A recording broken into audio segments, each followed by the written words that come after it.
Emily बिस्तर पर लेटी हुई थी। खिड़की के बाहर से आती हवा की हल्की सी सरसराहट उसे सुकून दे रही थी। वह हमेशा हल्की नींद लेने वाली थी, रात के हर छोटे मोटे शोर से जाग जाती थी, लेकिन आज रात ऐसा नहीं हुआ। दिन भर की थकान उसके ऊपर भारी थी और कुछ ही मिनटों में वह गहरी सपनारहित नींद में डूब गई। अचानक उसकी नींद खुल गई। वह यह समझ नहीं पाई कि उसे क्या जगा गया, लेकिन उसकी आंखें चौड़ी हो गईं और दिल तेजी से धड़कने लगा। कमरा असामान्य रूप से शांत था। उसने अपने बेडसाइड टेबल पर रखी घड़ी की तरफ देखा। 3:13 AM। तभी उसे महसूस हुआ कि कोई उसके बिस्तर के किनारे खड़ा है। धीरे धीरे उसने अपनी नजरें बिस्तर के अंत की तरफ घुमाई, लेकिन वहां कुछ नहीं था। सिर्फ अलमारी का दरवाजा हल्का सा खुला हुआ दिखाई दे रहा था। उसने राहत की सांस ली और फिर से आंखें बंद कर लीं।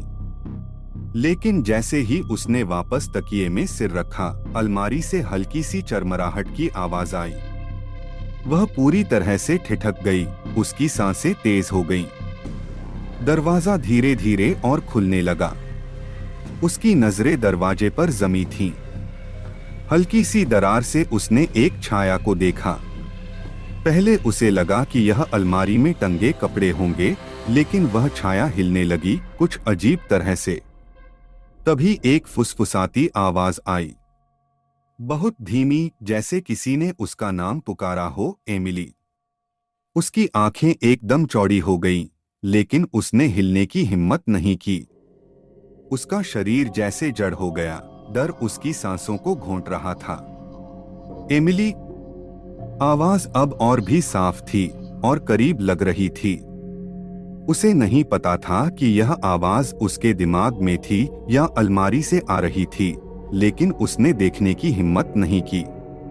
उसने अपनी आंखें कसकर बंद कर लीं, चादर को पकड़ा, जैसे कि यह सब अपने आप गायब हो जाएगा।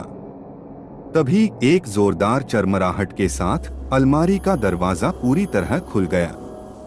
वह चीख भी नहीं पाई। शुभ रात्रि।